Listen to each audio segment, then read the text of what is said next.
से जुझते आवाम की हो या फिर समाज में बढ़ते क्राइम ग्राफ की, अपराध की हर सूरत के पीछे छुपा होता है कोई ना कोई गुनहगार। नमस्कार, मैं हूं आजाद। तफ्तीश की राह में आने वाली हर कड़ी सुराग बनकर पहुंचाती है गुनहगारों को सलाखों के पीछे। तो आप बने रहिए हमारे साथ, क्योंकि हर जुर्म के खिलाफ हमारी तफ्तीश जारी है। बिहार में पूर्ण रूप से शराबबंदी लागू है।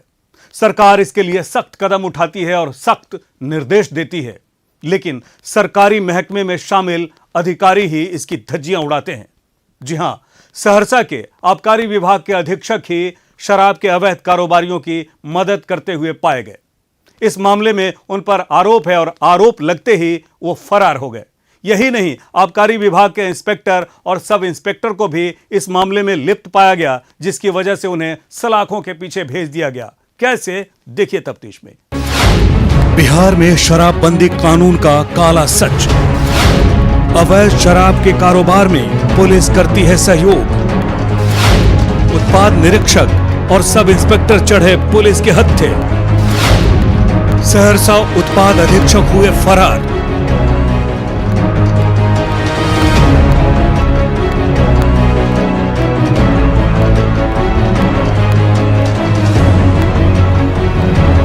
चेहरा छुपाकर भागते ये शख्स उत्पाद विभाग के वो कलंक हैं जिन्होंने बिहार सरकार की महत्वाकांक्षी योजना और सर्वाधिक चर्चित शराबबंदी कानून में पलीता लगाकर उसे लगातार ध्वस्त करने में सक्रिय रहते हैं। ये दोनों इंस्पेक्टर और सब इंस्पेक्टर उत्पाद विभाग में कार्यरत थे।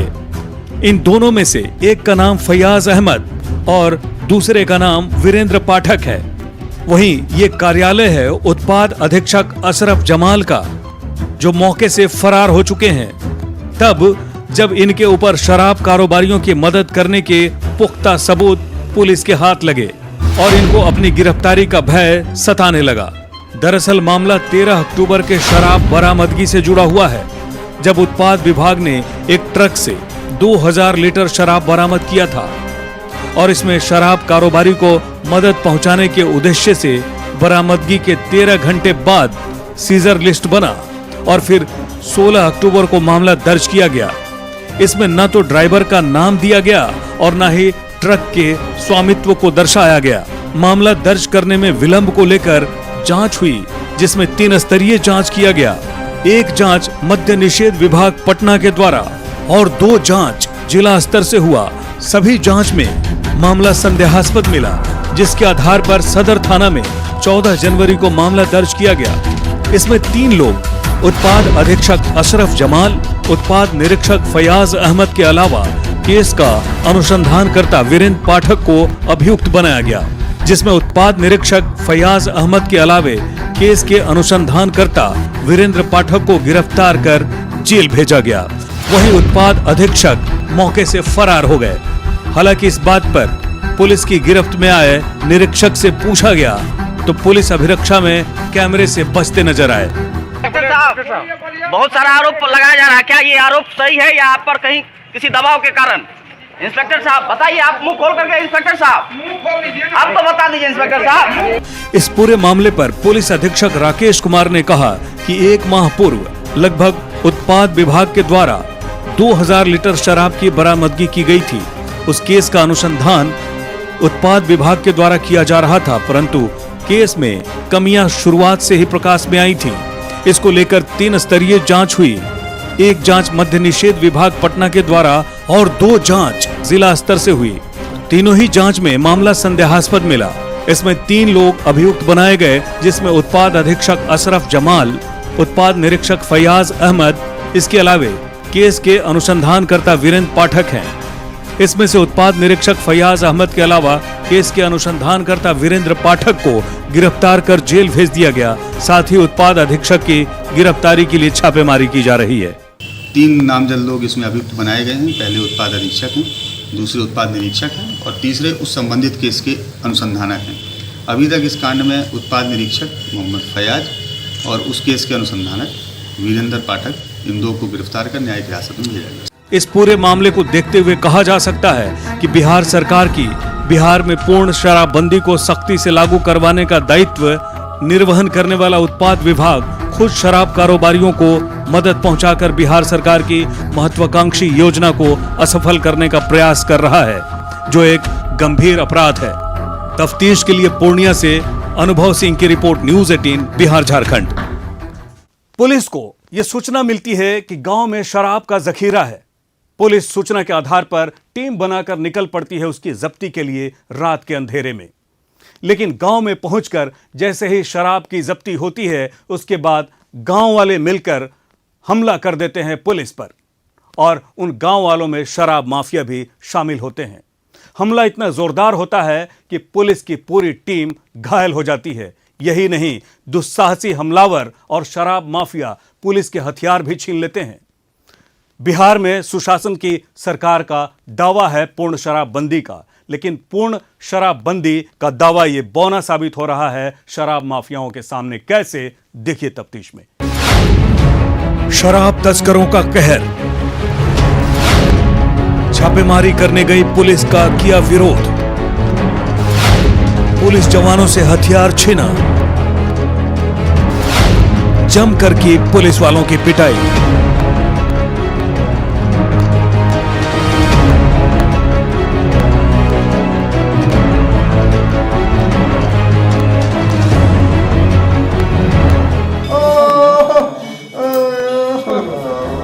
अस्पताल में इस कराह की आवाज को सुनकर आप महसूस कर सकते हैं कि चोट का असर कितना गहरा होगा।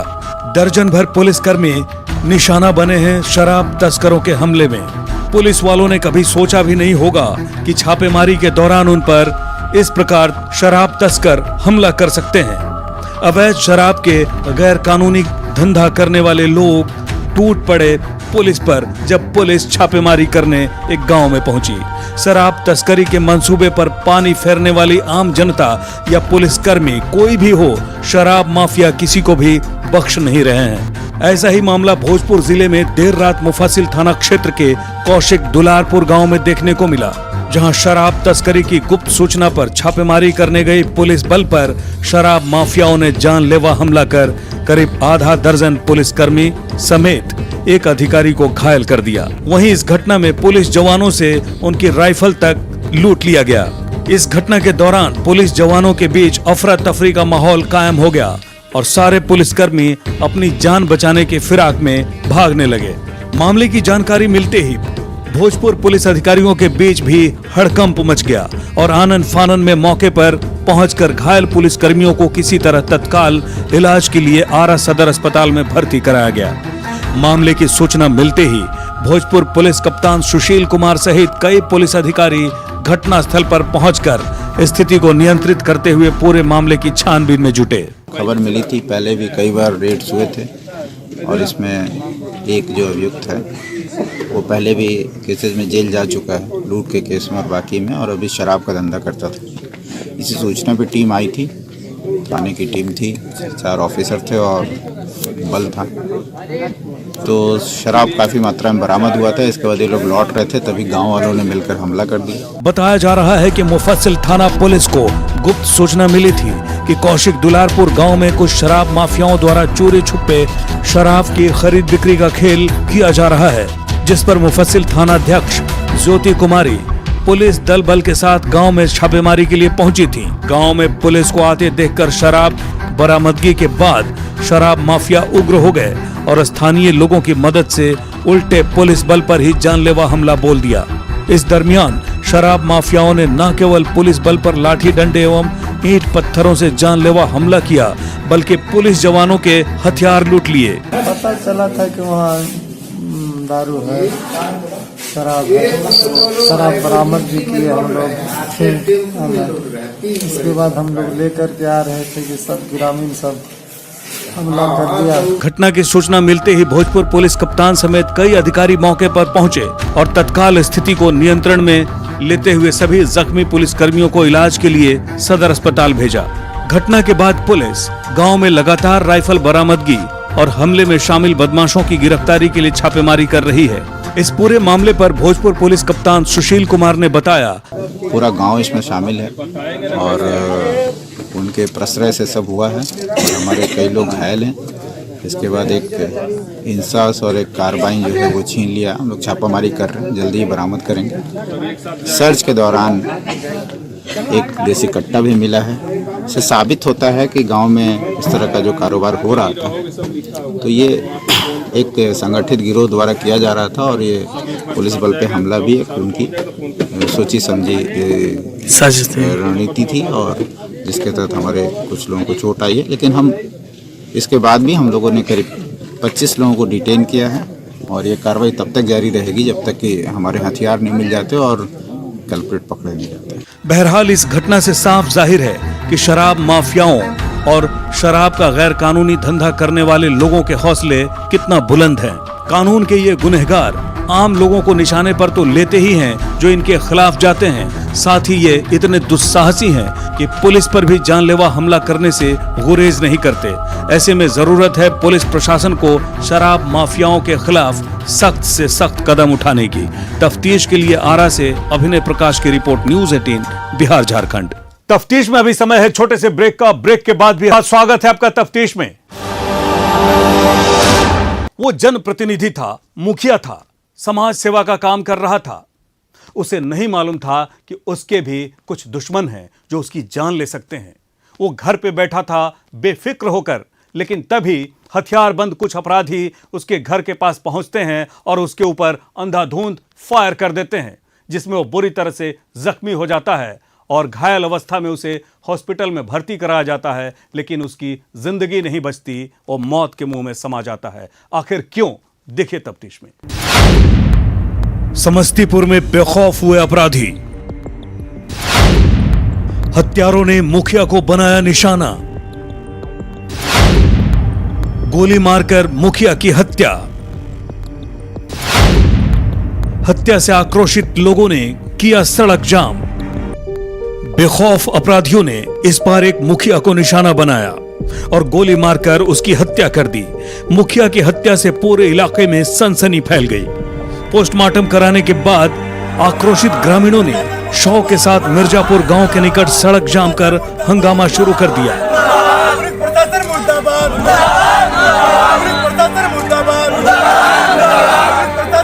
लोग हत्यारों की गिरफ्तारी की मांग करने लगे। पुलिस प्रशासन के खिलाफ लोगों का आक्रोश और नारेबाजी के साथ गांव में लोगों की भीड़।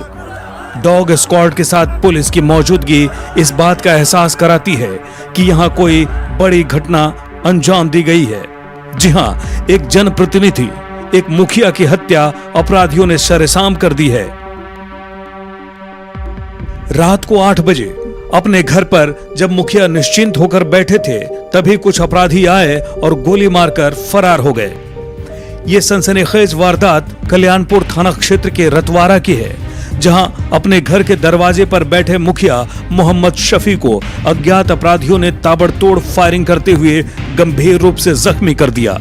जानकारी के मुताबिक अपराधियों के द्वारा जब मुखिया मोहम्मद शफी पर गोलीबारी शुरू की गई तो जान बचाकर वहां से भागने लगे, लेकिन लगातार अपराधियों के द्वारा की जा रही फायरिंग के शिकार हो गए। आनन फानन में परिजनों ने स्थानीय अस्पताल में प्राथमिक उपचार के लिए भर्ती कराया गया। उसके बाद बेहतर इलाज के लिए दरभंगा लेकर चले गए, जहां उन्हें एक निजी अस्पताल में भर्ती कराया गया। इस दरमियान इलाज के क्रम में मुखिया की मौत हो गई। लोग इस घटना से पूरी तरह आक्रोशित हो गए। लोग इस घटना के मामले में पुलिस की विफलता मानते हैं और प्रशासन को सवालों के घेरे में लाते हैं। पुलिस प्रशासन के द्वारा सही कदम नहीं उठाया जा रहा है, अपराधी को नहीं पकड़ाया जा रहा है और जनप्रतिनिधि की बात तो छोड़िए, आम जन भी अपने को असुरक्षित महसूस कर रहा है। इसके विरोध में हम लोग ये जाम का आयोजन किए। बहरहाल हत्या की घटना की जानकारी मिलते ही कल्याणपुर पुलिस मौके पर पहुंची और जांच में जुट गई। घटना किस वजह से हुई ये अभी तक साफ नहीं हो पाया है। वहीं इस सनसनीखेज वारदात के बाद पूरे इलाके में दहशत का माहौल कायम हो गया। आप देख रहे हैं जिस तरह से बीच आबादी में हुआ है, ये सोचने से मजबूर कर दिया है। ये कल्याणपुर ब्लॉक का ये दूसरा घटना है। ये घर पर चढ़कर रास्ते में अगर हो जाए तो अलग बात है। इसलिए पूरे गांव में सदमा है, पूरे गांव में शोक का लहर है, पूरे गांव में गुस्सा है, उबाल है। हम प्रशासन से यही मांग करते हैं कि अविलंब इसकी उच्च स्तरीय जांच हो, जांच करके अविलंब दोषी को कार्रवाई करके जेल भेजने का काम करें। गौरतलब है कि मृतक मुखिया मोहम्मद शफी के शव को पोस्टमार्टम के लिए दरभंगा मेडिकल कॉलेज भेजा गया। पोस्टमार्टम कराने के बाद दरभंगा से लौटकर ग्रामीणों ने सड़क जाम कर दिया और अपराधियों की गिरफ्तारी की मांग को लेकर हंगामा करने लगे।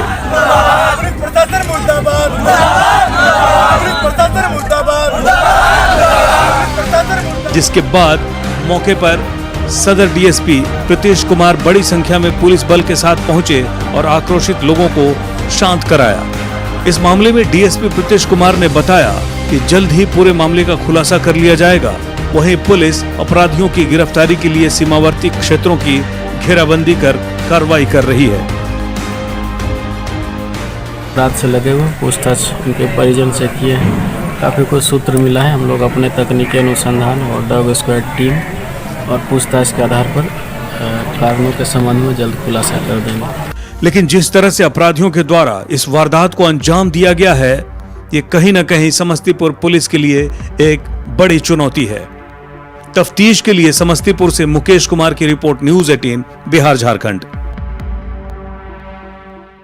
हम 21वीं सदी में जी रहे हैं। समाज तरक्की कर रहा है। इंसान और इंसान में भेद नहीं है, ऐसा कहा जाता है, ऐसा सिखाया जाता है। लेकिन आज भी समाज के लोग रूढ़िवादी व्यवस्था और मानसिकता में जीने को मजबूर हैं। जी हां, उन दोनों ने प्रेम किया था, प्रेम को शादी में तब्दील किया और घर से दूर जाकर बस गए, अपनी जिंदगी गुजारने लगे।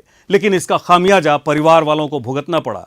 लड़की के परिवार वालों को यह शादी मंजूर नहीं थी, लिहाजा लड़के के चाचा की हत्या कर दी जाती है। कैसे, देखिए तफ्तीश में। अंतरजातीय प्रेम विवाह में गई जान, लड़के के चाचा की गोली मारकर हत्या, लड़की के परिजनों पर हत्या का आरोप, 4 नामजद 2 अज्ञात पर मामला दर्ज।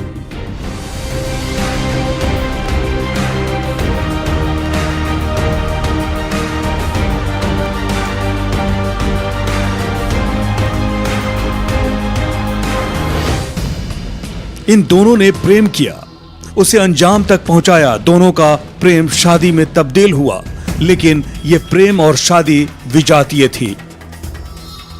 लेकिन यह प्रेम का रिश्ता रूढ़िवादी समाज को मंजूर नहीं था।